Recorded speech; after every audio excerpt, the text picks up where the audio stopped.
What's okay to steal? Digital goods that are no longer sold or distributed by any other means other than piracy.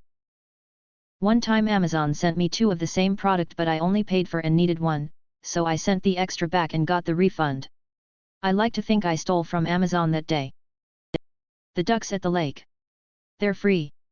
I have 28 ducks. Media and in particular games that have no longer first-party releases and the only way to get them is through third-party overpriced sellers. In other words, it is morally just to emulate obscure vidja. Adobe products. Anything from the trash or dumpster, anything. Wi-Fi from the jack in the box by my house.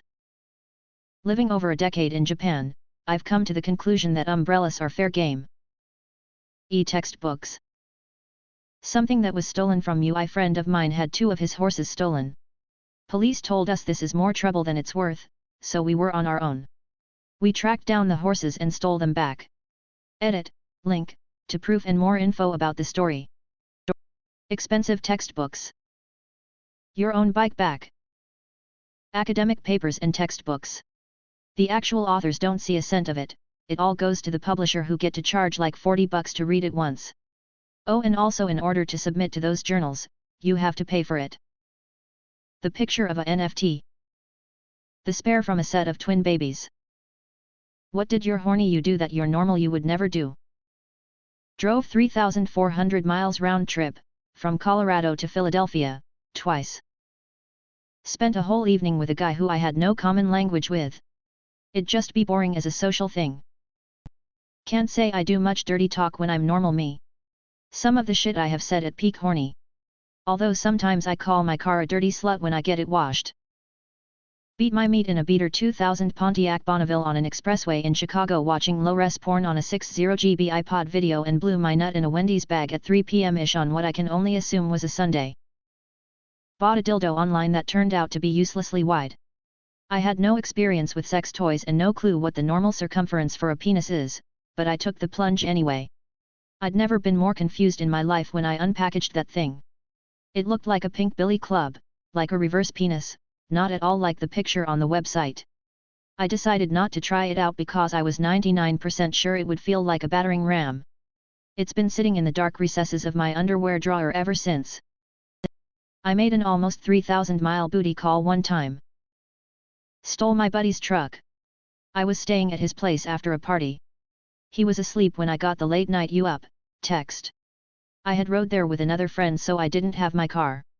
I grabbed the first set of keys I could find, drove to her place, humped, and went back to his place to sleep.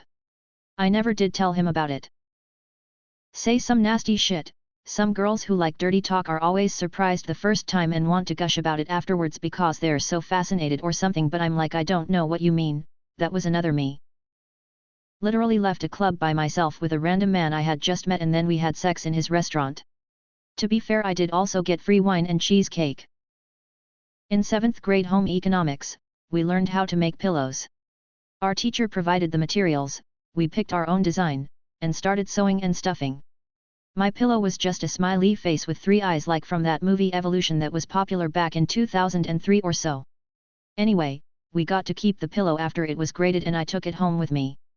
Apparently I sucked at the pillow because it had a tiny hole in the back where I could reach in and feel all the soft cotton that was used for stuffing. Of course I used that pillow to fornicate with.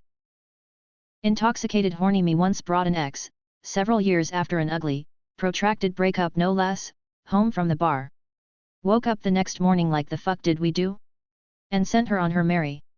A few days later I was receiving calls and emails about fraudulent charges on several of my cards. Cancelled them and requested new plastic, wrote it off as a lesson learned, and went on with life a touch more wisely than before. Got very drunk with an amazing hot girl in high school. She was a bit nuts and wanted to use the OEE board because her BF had committed suicide a year or so back. I basically just started answering the questions she was asking the board, pretended to be her dead BF and told her it was cool to move on. Her not being the brightest completely fell for it. Had my first real hookup that night. Worst shit I ever did to get laid. I walked for 2 hours in heels to this guy's house, spent a couple hours there, then made the same trek home. I took them off halfway though, haha. Got a call late at night from a woman I was talking to come over. Told me to drop by Walmart to pick up some stuff first, including some anti-nausea meds. Being horny, I don't give it a second thought. Once I get there, she's clearly looking a little worn out and under the weather. She chugs the Pepto-Bismol and leads me to her bedroom, where she tries to seduce me but then has to run to the bathroom. After that kills the mood, she tells me to stay overnight and promptly falls asleep with my arm under her. So I end up lying next to a sick person with my arm pinned under her and who's farting every so often for some hours. Not the best situation to fall asleep in. Probably got 30 minutes of actual sleep the rest of that night and still had to work a full shift in the morning. Getting choked is much scarier outside of sexy times. What's sexualized but shouldn't or doesn't need to be? I need to run my fingers through my hair sometimes. It gets in the way, it blows around, whatever. It's not flirting, bro, my hair is just pissing me off and I am trying to move it out my face. If anyone stares, I attempt to make eating my banana as sexual as possible while maintaining eye contact. Getting stuck in places. 127 hours, the porn parody. Hot dogs. I just wanna peacefully eat a glizzy in public without feeling weird. Edit, I feel like I need to clarify that I'm just joking. I don't actually feel insecure about eating a hot dog unless I'm around kids I work with. You gotta walk on eggshells around middle/high schoolers cause they'll call you glizzy gobbler or throat goat if you eat anything slightly phallic, lol. Everything father-daughter related.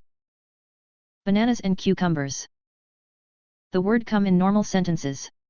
Maybe it's just me, I try not to use it much in sentences, shifted to arrive or reached. The green M&M. I just want to say the number 69 without being embarrassed. Edit, I'm a teacher. Every day is a minefield.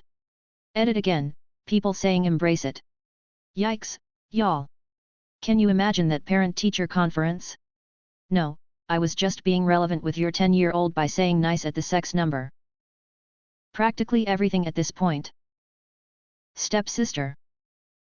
Look, I just want to eat a goddamned banana on my lunch break and not have it be a big deal. They're nutritious, a good source of calories, and easy to pack with my sandwich, okay? This sub. 11 from Stranger Things. She got some award for being sexy when she was like 13. There wasn't nearly enough outrage, you could barely even tell she hit puberty. Objectifying a child as a sex object is utterly disgusting. Edit, I misremembered, it's been 5 years, it wasn't an award per se, but she was on the cover of a magazine under Why TV is Sexier Than Ever where there was a list of sexy actresses and a 13-year-old. My original point that we absolutely should not ever sexualize a 13-year-old stands. Magazine cover in question. Other examples of her being sexualized as a minor. Cuddling. Yeah, sometimes it can be sexual, but sometimes people just want to be held to feel secure.